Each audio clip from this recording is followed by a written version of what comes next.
Hold on, please. Julie, I can introduce Carrie if you want, if Yeah, that'd be helpful. yeah. I'll call us to order and then say for time we're gonna jump down to DEI and then you can introduce.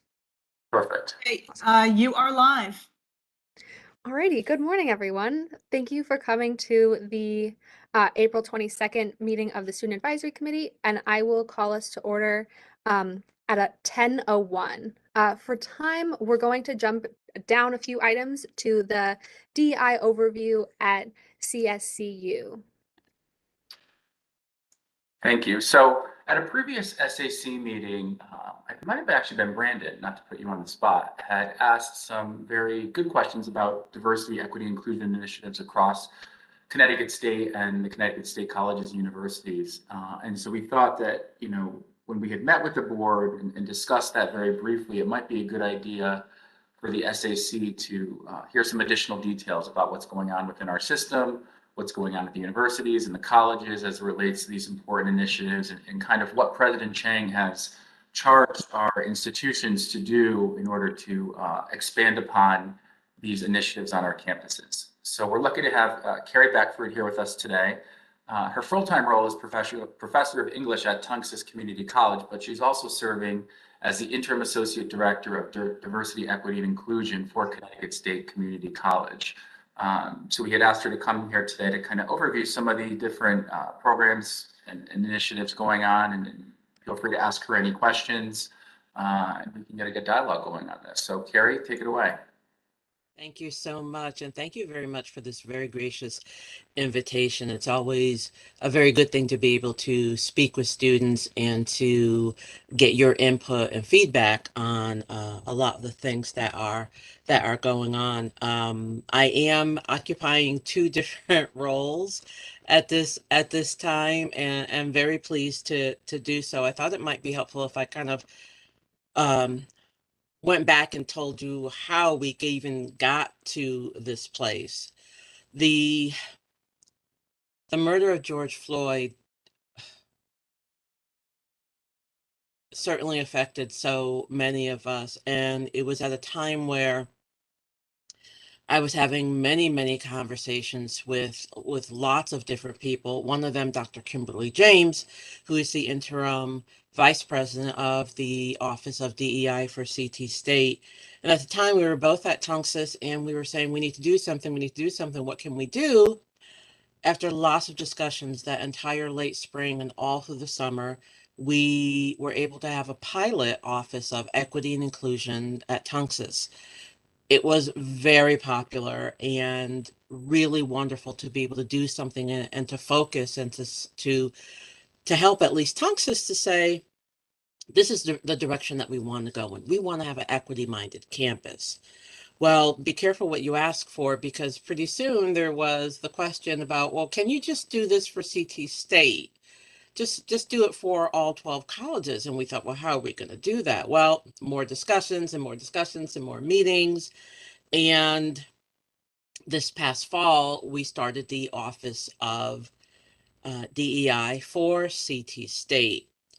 So you may be wondering, well, what about the entire what about the entire system? We're really following a very reasonable trajectory that started at one community college and then is for all of the community college. But as successful efforts go, we have been asked frequently to address issues that are system-wide. So while right now there is not an Office of Diversity, Equity, and Inclusion at the system level, it really is the next reasonable step for that to happen. I will also say that President Chang could not be a more ardent and passionate supporter of the work that we're doing. He is he's by far the biggest cheerleader I think that we have had thus far, and that is super important to understand. So part of what we intended to do this academic year while Dr. James and I are in these interim roles, was to build the Office of Equity and Inclusion for CT State, to kind of build the framework. What are we going to do in terms of recommending policy and oversight and programs and all of that? And while we are constantly working to ensure that campuses are embedding the virtues and values of DEI, so much more has come to the forefront. One of the things certainly that for decades has been an issue is having faculty and staff of color. That there is an embarrassing paucity of faculty and staff of color. What are we going to do to hire more people? What are we going to do to make sure that the process of recruiting and retaining a diverse talent pool is going to happen? We have partnered with, and we continue to partner with, the Office of Equal Employment Opportunity and Human Resources, particularly talent acquisition. And we've really formed this really wonderful collaborations. And we've been meeting every 10 days or so on various things that have to do with recruiting, with the interview process, with retention. One of the important things that we've discovered, well, let me back up. One of the things that we thought was a large issue was, well, we're just not advertising in a lot of places. We need to advertise in more places so that we can get more candidates of color. That remains an issue. But the other issue really had to do with the interview process, with the selection process. So we've introduced an HR, almost a part of a process, but we are calling it pause points, PAUSE.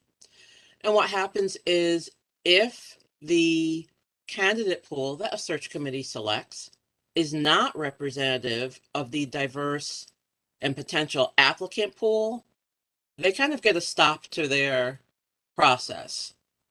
And HR and EEO will go in and say, hey, just want to let you know that of all the people who could have applied, you really don't have that many folks of color.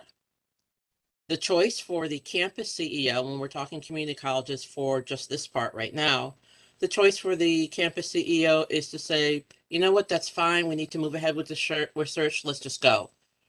But the campus CEO can also say, wow, let's just start over and let's expand the time that we are trying to attract a more diverse applicant pool. But the other really important thing is, when the search committee gets going and they decide these are the people who we want to bring in for an interview, if the interview pool is not diverse enough, they will get another pause point that says, hey, folks, you could have interviewed all these other folks of color who applied, but you didn't. And you think that you're not going to. The suggestion from EEO is, we think that you should interview this person or that person. So it throws more people back, includes more people in the interview pool. So we are finding that a couple of the issues with equity and inclusion and absolutely diversity, when it comes to even attracting and getting people of color in the door, is at 2 points. One, where we're advertising. Absolutely. Two is the search process. We've met with some resistance, and what the late Representative John Lewis would call good trouble. So we're fine with that. You know, good trouble is absolutely fine, but we need to do the work. We need to make sure that we are promoting inclusivity, that we are not just saying we are for equity, but not doing anything about it. We need to talk about the structures that have allowed for people to be oppressed in our system. We need to talk about the fact that we have leadership that at times does not reflect the student population. On many of our campuses, and this is for the community colleges certainly, and I will get to the state universities. On many of our college campuses, if all the students of color decided they weren't going to attend, the campus was shut down. It would absolutely shut down. So we need to have representation. And you as students know representation matters. You want to see people who look like you, who share your values, who share your perspective.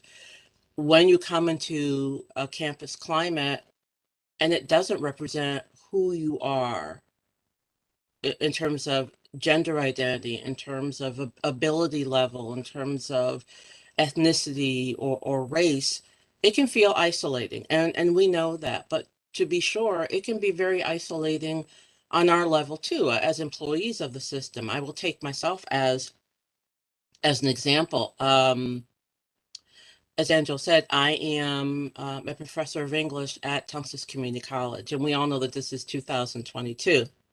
I am the only, among our entire faculty, I am the only tenured Black woman full professor at Townsend Community College. I am proud of the work that I do. I've always been proud of the work that I've been able to do as an English professor. But that fact is shameful.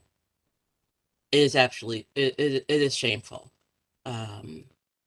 So when I'm looking at data and I see, number of faculty of color who are full professor and who are women, yep, that's me. Faculty of color who are women and who are tenured, yep, that's me. Just one, just absolutely one. So we certainly have some problems, but we do have some help along the way. And I will say that President Chang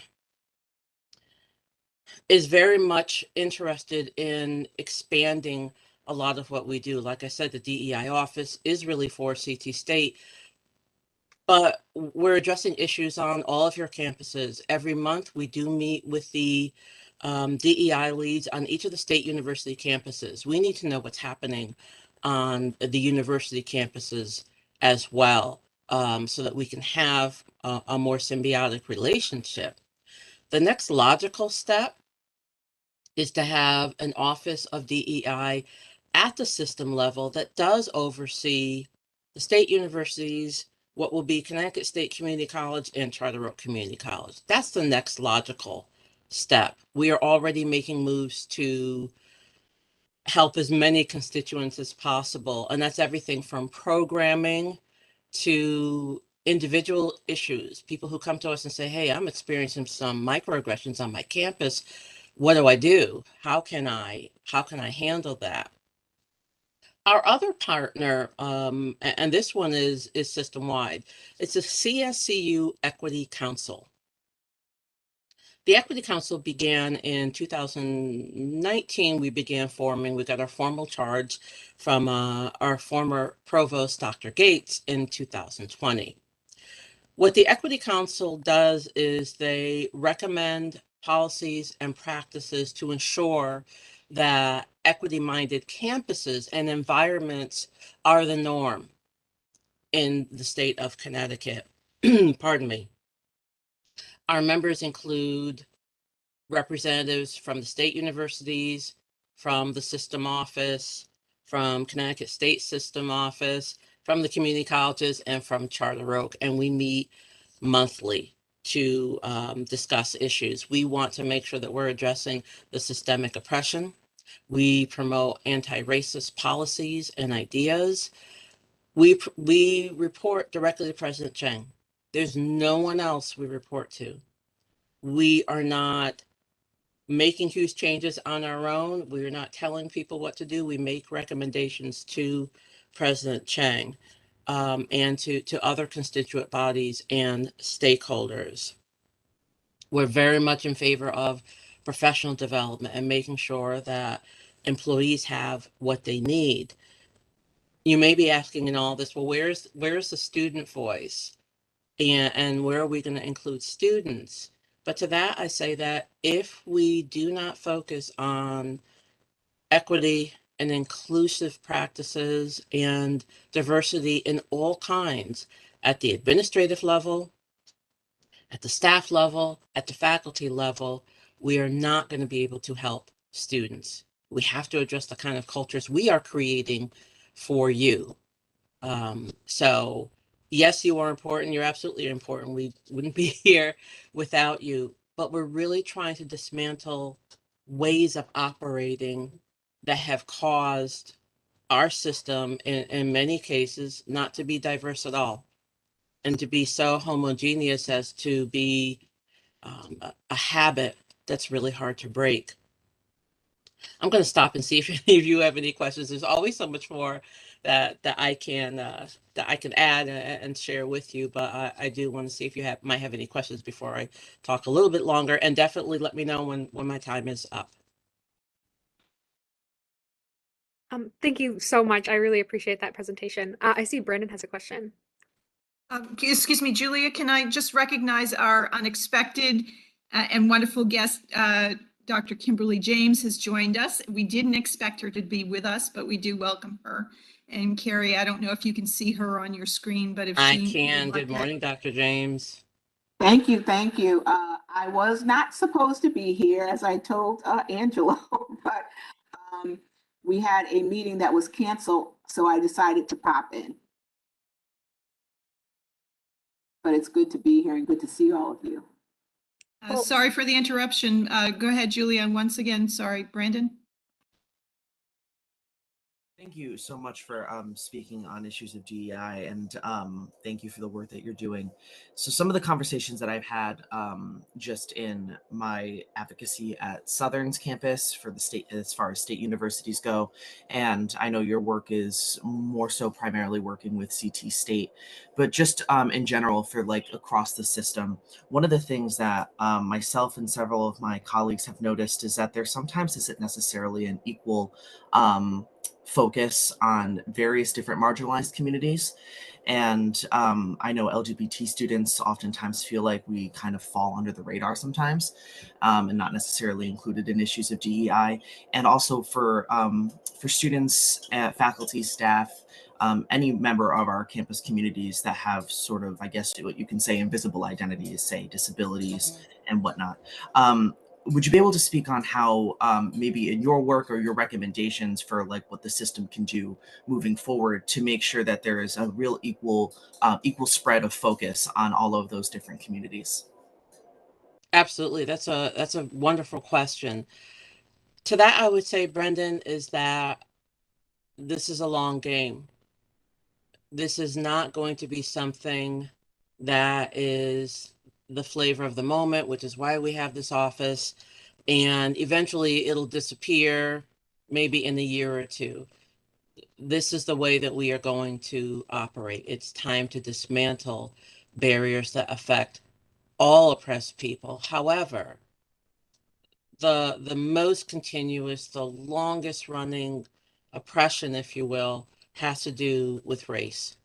If we do not address race at its core, why it has been, why racism in our system and racist policies have been allowed to persist, we will never be able to address how we're going to help other oppressed and marginalized communities. We have got to turn the focus and keep the focus, the rather uncomfortable focus, on race. What have we been doing? What have we been teaching? What have we been thinking? What have we been assuming about one another? It is the key that can open other kinds of conversations. So we are certainly not ignoring other marginalized communities, and we absolutely hear what you're saying, and we hear that often. We really do.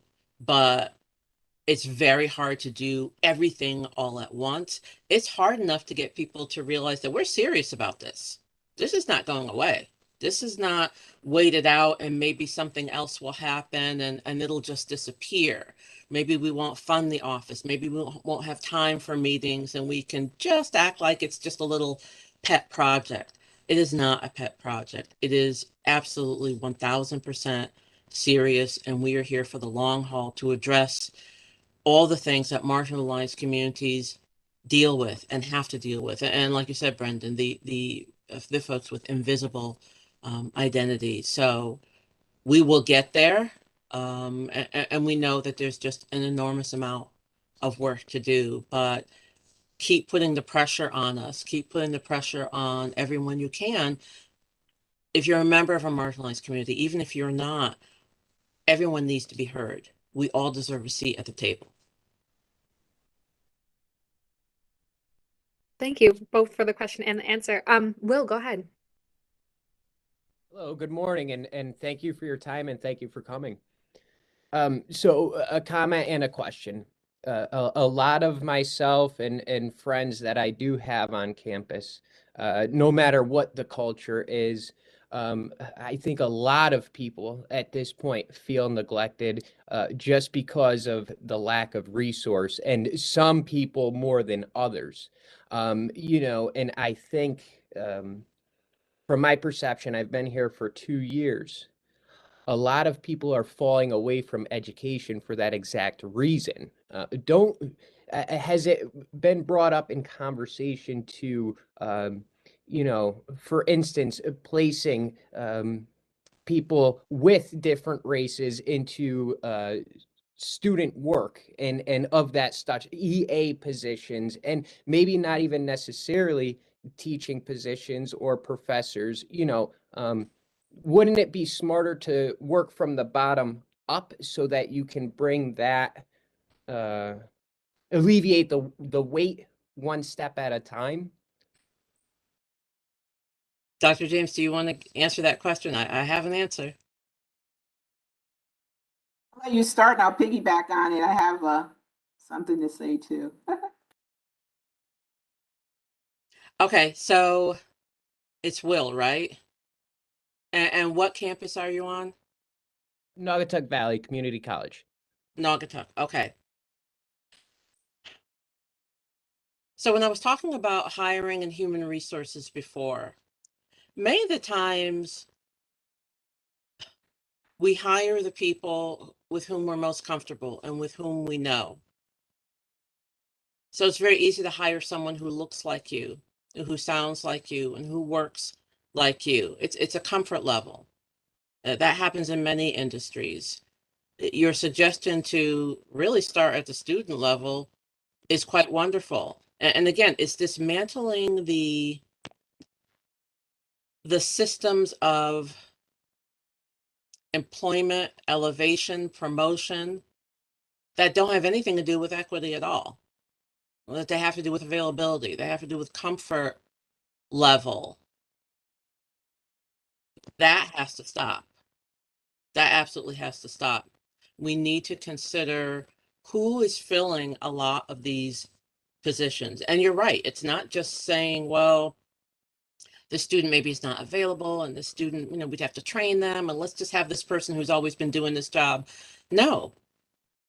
Let's use our talent pool, make sure that students who represent lots of identities can occupy more roles. And that's the kind of pressure that we always need students to put on administration. Where are we?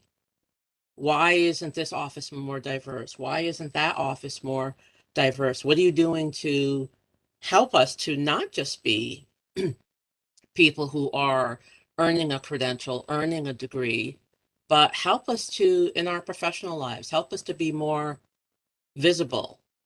So that's an excellent point, and certainly something that we need to address sooner than later. Dr. James?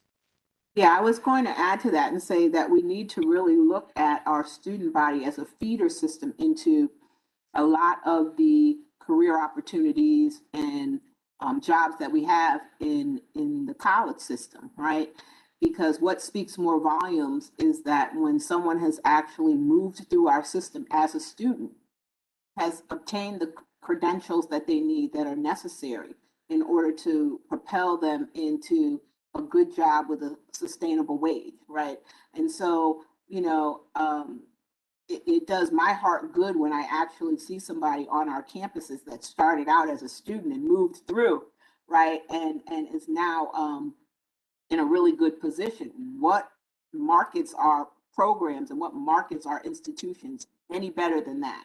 I mean, we really need to be looking at trying to become an employer of choice, as we talk about, instead of maybe a last resort where people really want to come and work for, our colleges. And what a better way, what's a better way to market that than to showcase students who have been successful and are now currently employed, in those positions.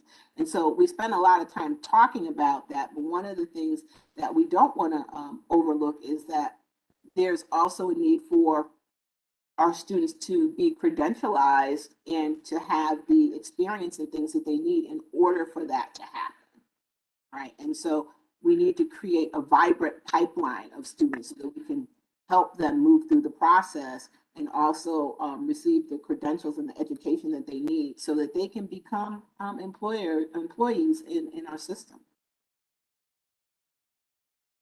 Thank you. A great way to bring it back to the students and still incorporate it with the staff. Brandon, go ahead. Yeah, I just wanted to just kind of jump back to respond to what Carrie had to say about my initial question. And first and foremost, I definitely do agree that like dealing with racist constructs in all systems is going to be the key that opens up several doors into different conversations on how to best represent and advocate for other marginalized communities. And in no way do I disagree with that at all. It's just maybe to give some context as to why I'm like very focused on especially the LGBT community involved in these conversations, because I currently sit as an ex officio member on a board of directors for a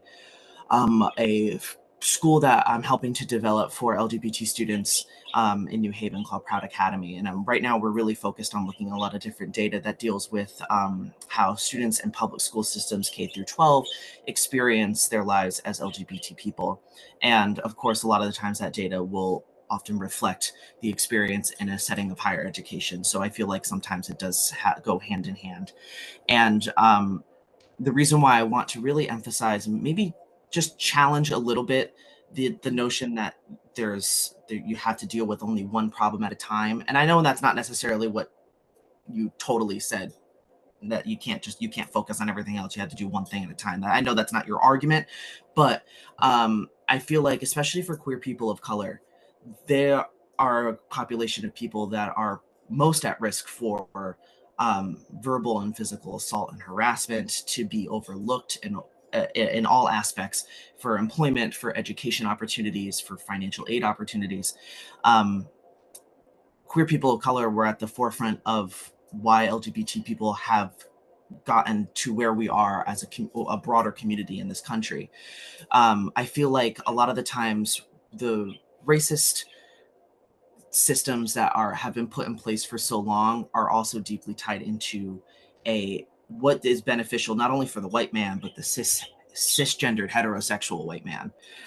Queer people, I feel, oftentimes go hand in hand, not necessarily the same struggle with people of color, because that is a long history in this country of a consistent systemic racism that has oppressed people of color for years.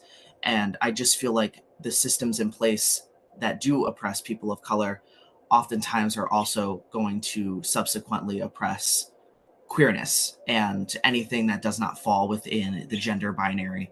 I don't want to ramble on for too long, but I don't, I guess, necessarily have a question. I just wanted to kind of infuse my perspective as a queer person. Obviously, as a white person, it's my job in this role as vice chair of this committee to be an advocate for all people. And I can sympathize a lot with my peers and colleagues who are not white, that their experiences have been far different and far more challenging than my own. But as a queer person, I also see a lot of the times that queer people of color are very much at an intersection where difficulty is compounded because of their identity.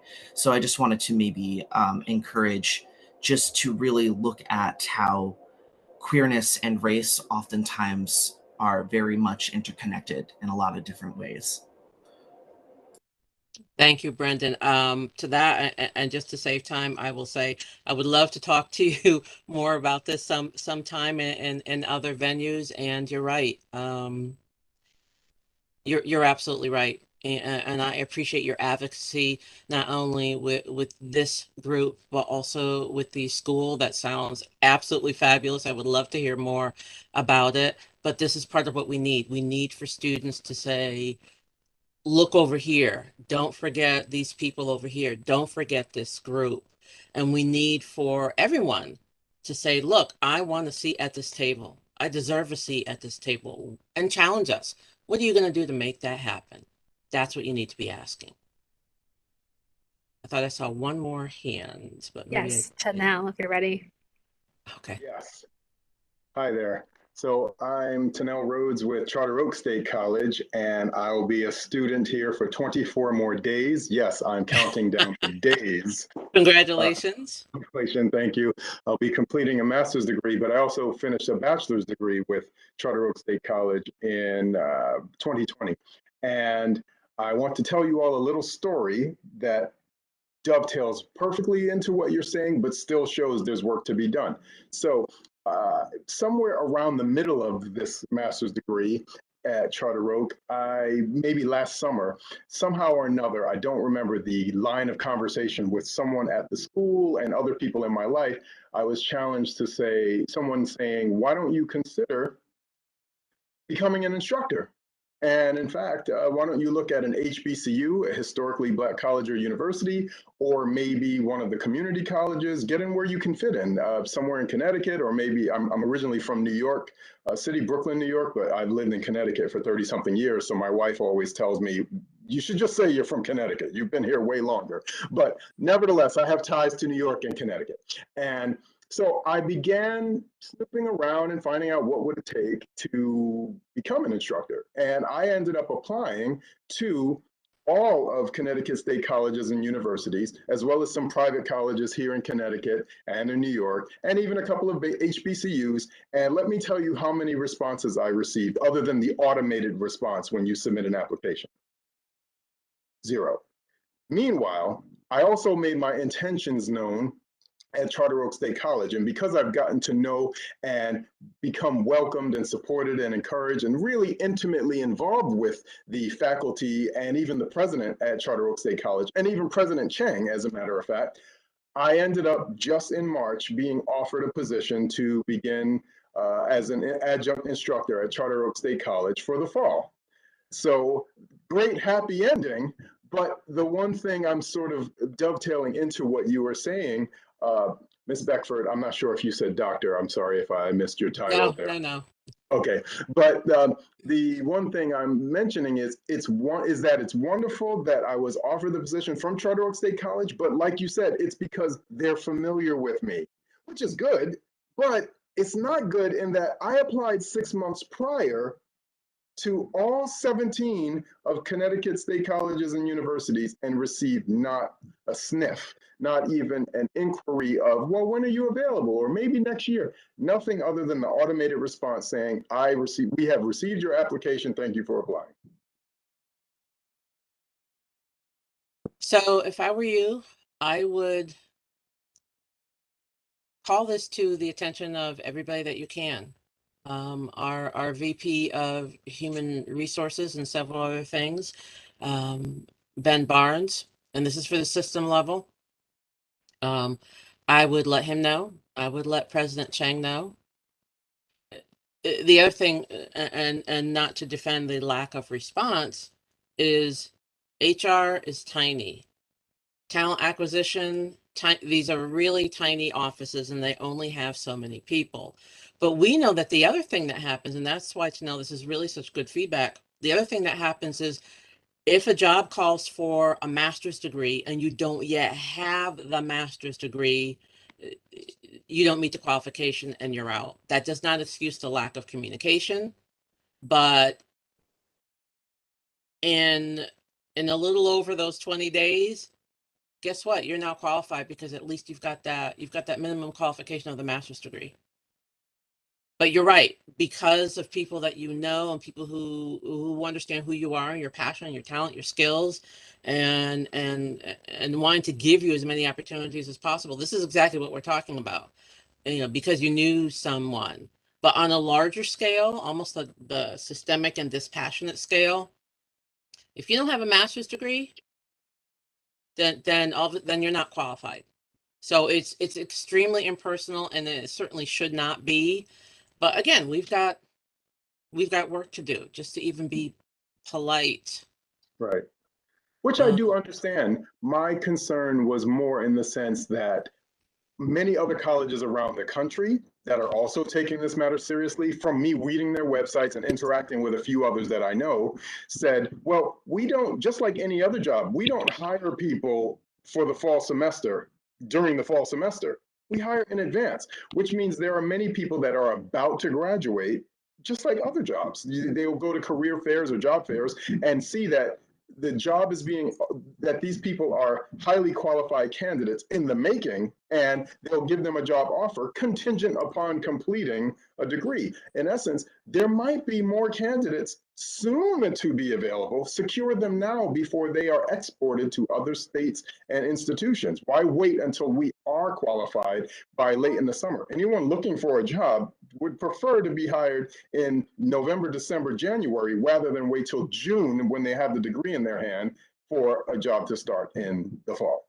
So in essence, that's something that I think would help in acquiring more talented students that are coming out of the colleges and universities, like myself, that might otherwise just get snatched up somewhere else. And then CSCU continues to say, well, we don't have enough qualified candidates.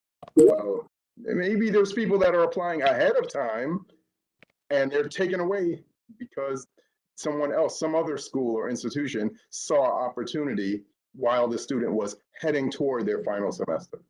Just a thought to share. Now you're making Wonderful thought to entirely too share. much sense is the problem.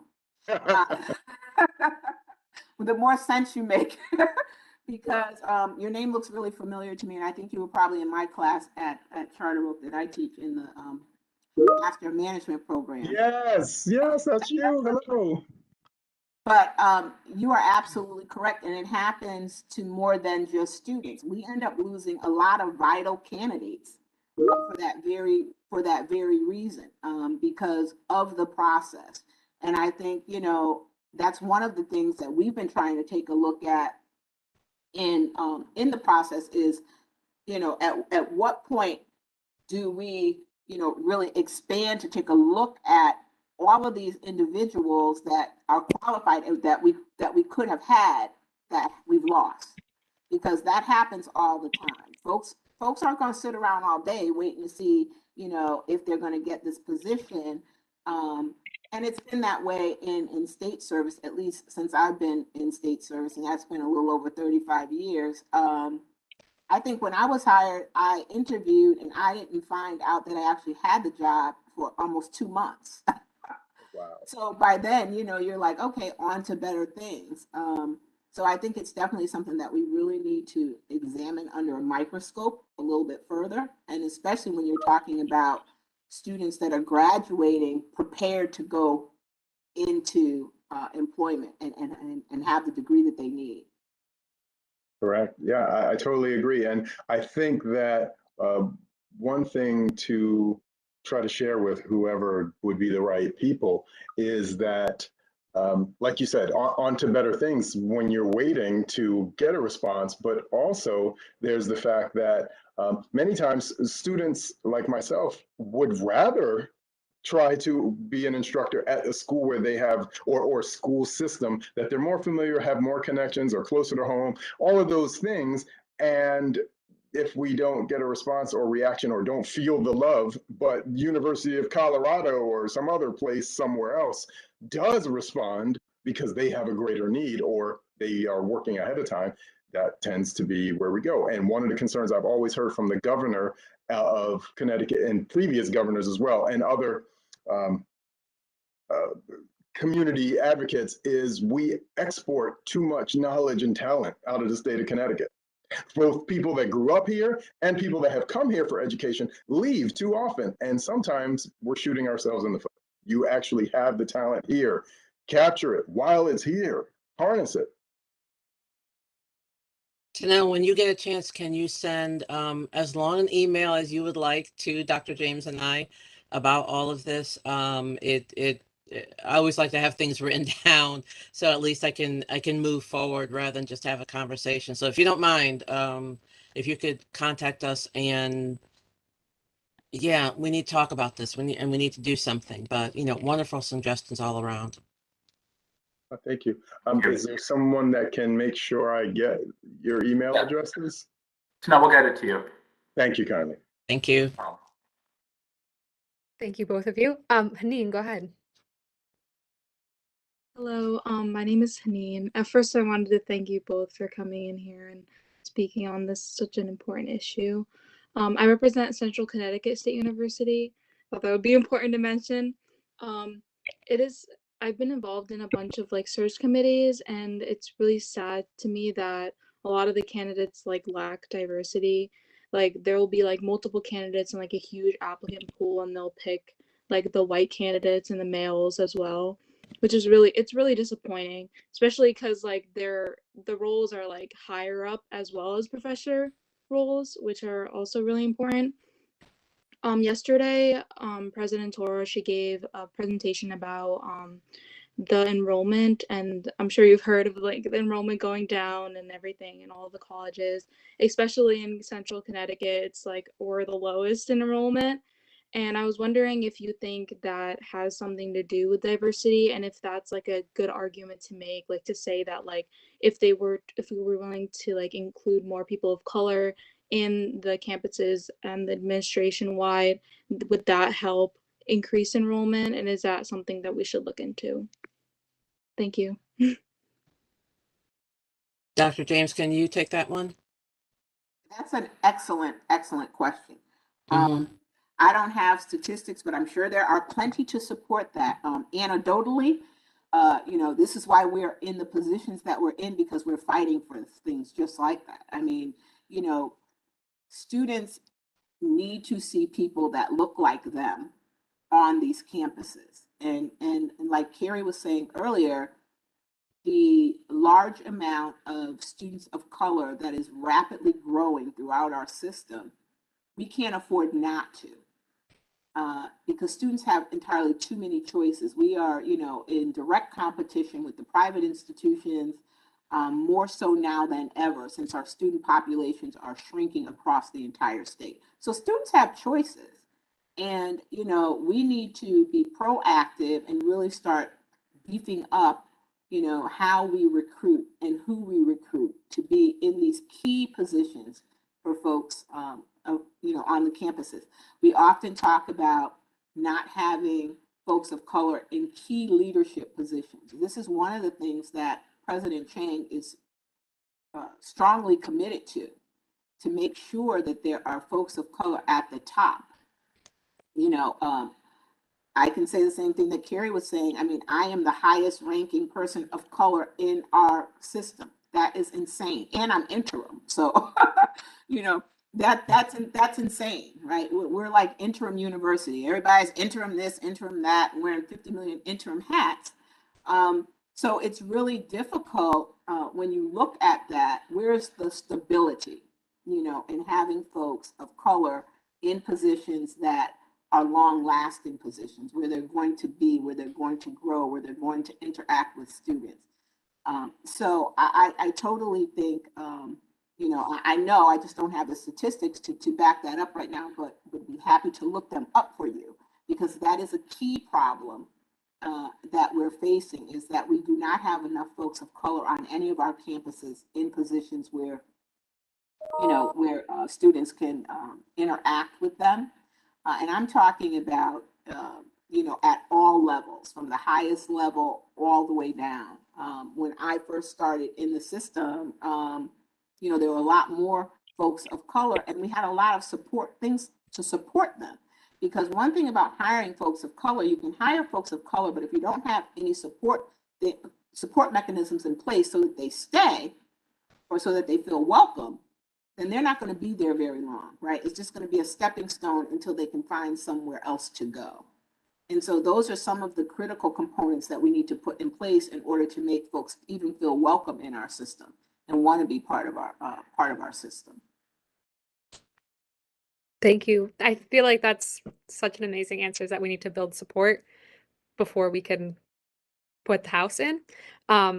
So thank you both so much for joining the conversation, and thank you to everybody who asked questions. We're going to quickly move to the Title IX updates from Colleen and Angelo. Colleen, I'll let you take this away. I know we're short on time in terms of the agenda.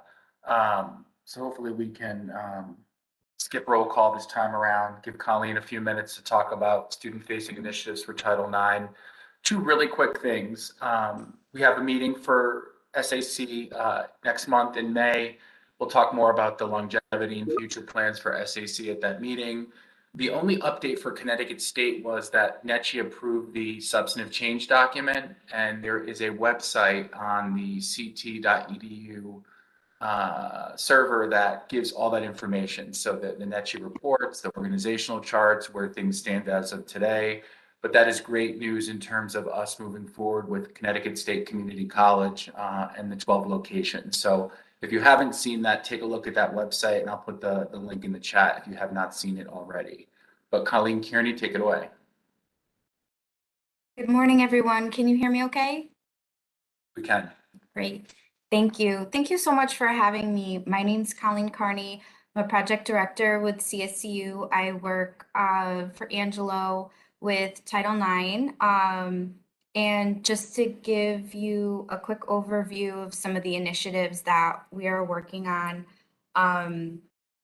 First, I'd like to focus on training, and we do have a training program for students on sexual violence prevention, intimate partner violence prevention, stalking. It talks about consent, bystander intervention, and several other really important topics. It's called Not Anymore. It's a video-based online training that goes out to all students. The first year students who come in receive about close to an hour-long training program. And then each year that you come back, returning students will receive a refresher. So that may focus on consent, rethinking relationships, or bystander intervention. So you would receive, that training through your specific college or university. And employees are also trained in these topics as well. And employees specifically who work with Title IX, so Title IX coordinators, deputy Title IX coordinators, and investigators receive many hours of training so that they are able to sensitively respond and take action when students approach them with a situation that has occurred in their life. So just some examples of some of the trainings that employees would go through is preventing and responding to intimate partner violence on campus, stalking, neurobiology of trauma. So very important to understand the trauma that these survivors have gone through, supporting LGBTQ survivors of violence, bringing in the bystanders, so understanding how to safely intervene in a situation if you do see or hear about something happening. Our police and our campus security go through extensive training through the state of Connecticut, but also through our office, particularly around intimate partner violence. That's something that's been,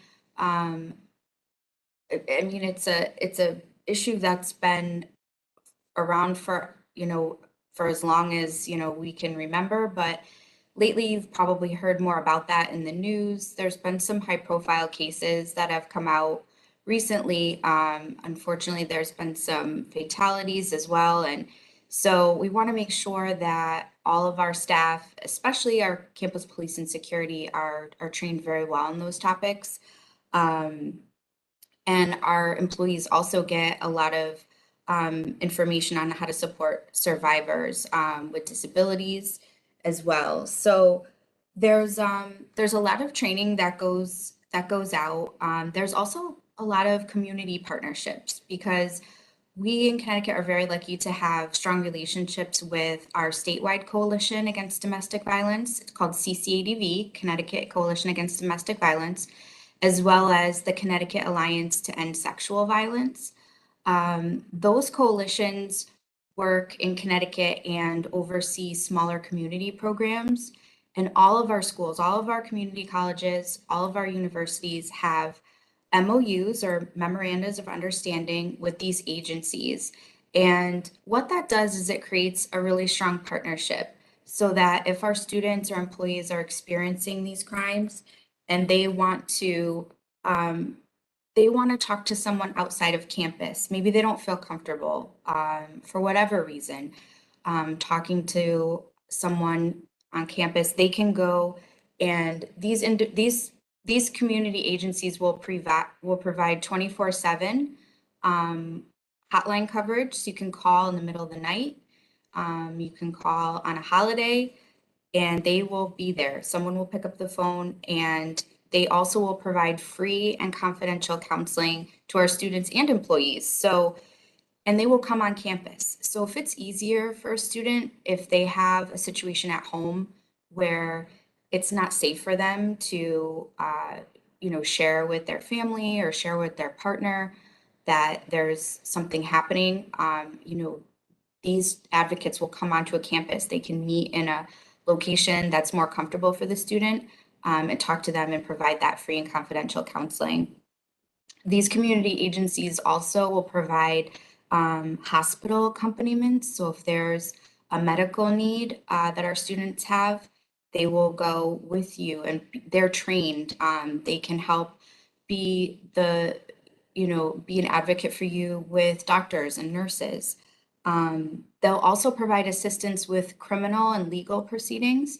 So in some cases, there may be a very unsafe situation happening and a restraining order or a protective order may be in place. And it can be really overwhelming and confusing and intimidating for students to go through a criminal process. So these advocates are trained to walk them through every step of the way and be there with them and help them file reports and understand, any of the legal proceedings that happen. So there's a lot of different things that we do to try to support our students and make sure that they're aware of who they can go to on campus. And one way to do that is every campus has a Title IX webpage. So you can go on there and you can see exactly who on your campus you can reach out to, their name, their phone number. Angelo is the Title IX coordinator for the system, so he's always available as well. His contact information will be there. Another resource is the CSCU Office of Legal Affairs website. And on that website, we have all of our Title IX policies, grievance procedures, as well as links to every single campus Title IX page. So if you're just scrolling on there and every single campus is listed. So you say, I'm at Housatonic, I just want to know my information. You can click right on that link and it'll bring you directly to Housatonic's webpage and provide all the resources there for you. So we're always looking for new ways to reach out to students. With the pandemic, it's been very difficult for those that have been, quarantined at home and haven't had access, to being campus. We know that our campuses are in many ways considered a very safe place for students to come if it's a way for them to, in some cases, escape a situation that they're in.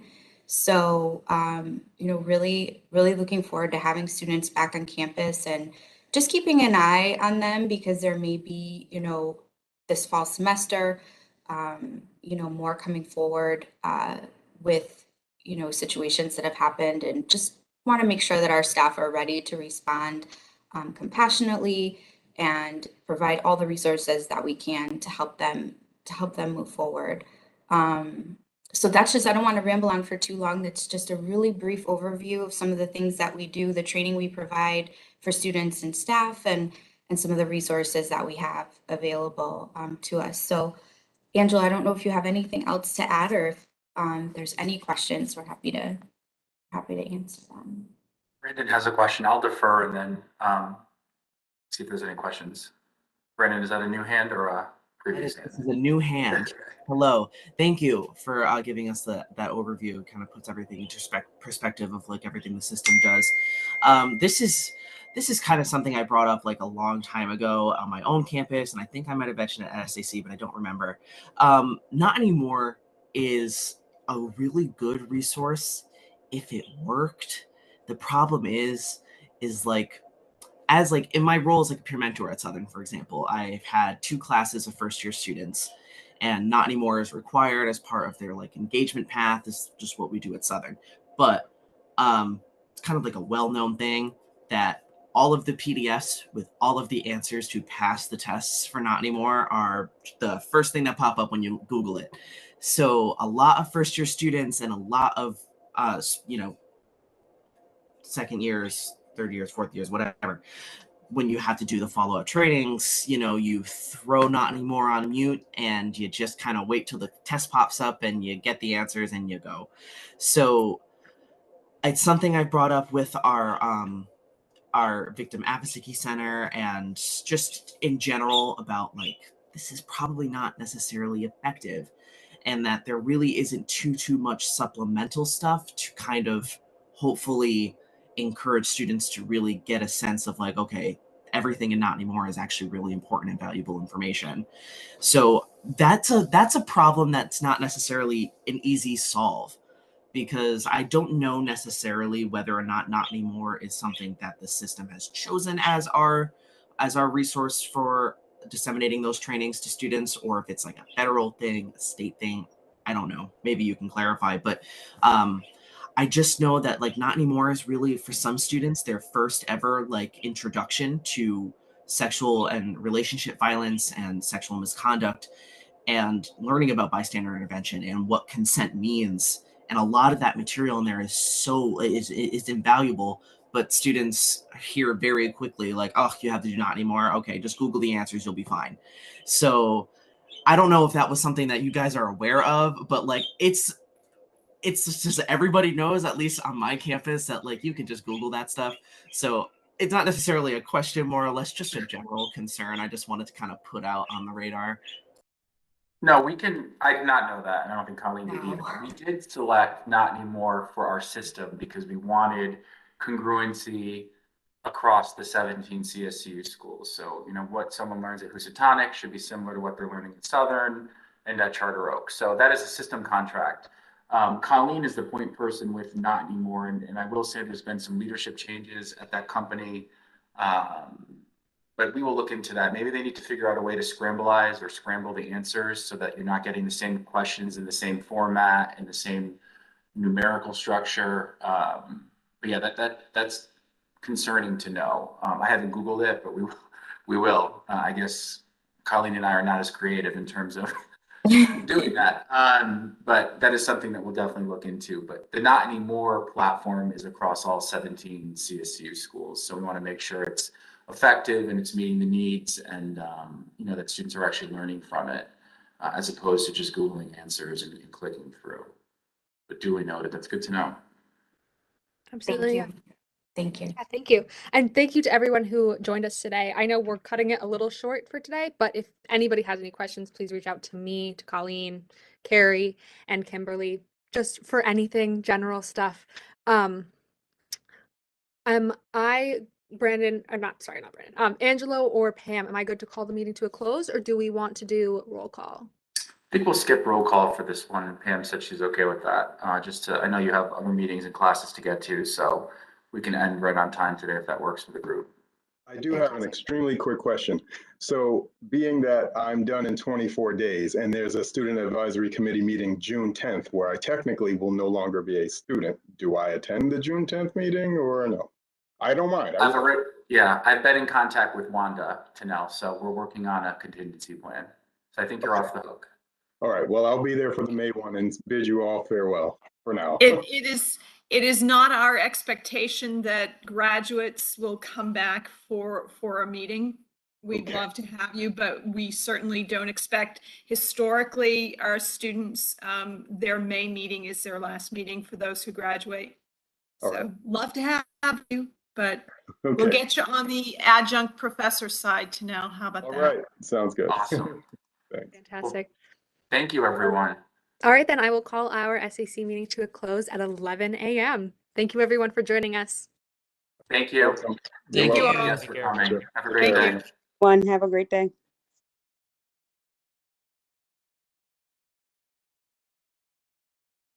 Live stream stopped.